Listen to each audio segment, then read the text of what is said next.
Xin chào các bạn nhé. Trong các căn hộ ngày nay, việc sử dụng hệ thống điện âm tường mang lại sự tiện nghi và thẩm mỹ. Trong đó có đường dây mạng Internet. Trong video này, tôi sẽ chia sẻ cách đấu nối dây mạng âm tường và ổ cắm. Mời các bạn cùng xem. Khi kết nối dây mạng vào máy tính mà chúng ta chưa nhận được tín hiệu kết nối, bây giờ tôi sẽ mở chiếc hộp này ra xem bên trong như thế nào nhé.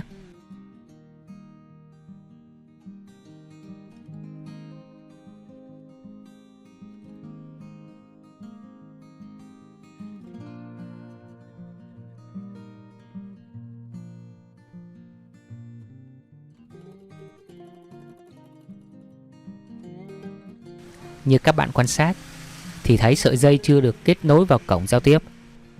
Bây giờ chúng ta cùng bắt đầu nhé.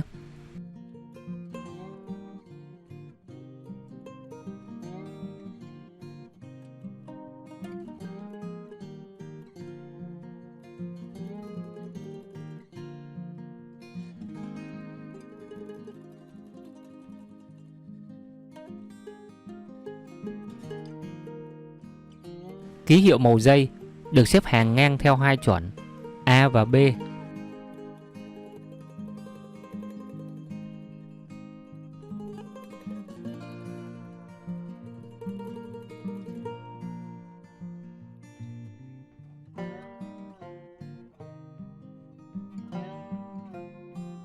Tiếp theo, đây là hai cái nắp bảo vệ, có tác dụng nén chặt các sợi dây cho tiếp xúc được tốt hơn.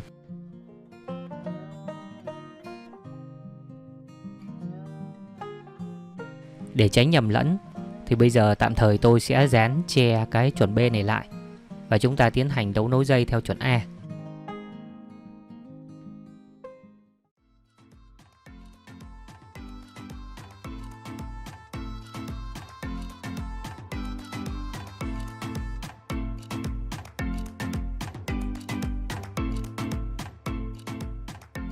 Ở phía đầu sợi dây cáp thì chúng ta tách bỏ lớp vỏ hơi dài một xíu để cho quá trình thao tác được dễ dàng.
Tiếp theo, ở đầu dây còn lại, cắm vào modem thì chúng ta cũng bấm dây theo chuẩn A.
Bây giờ tôi xin được kết thúc video tại đây. Nếu các bạn xem thấy hữu ích, hãy bấm like và đăng ký để nhận được thông báo xem các video tiếp theo. Thiên Phúc Vlog rất mong nhận được những ý kiến đóng góp của các bạn bằng cách bình luận phía bên dưới video để kênh ngày càng phát triển. Chúc các bạn thành công. Chào các bạn.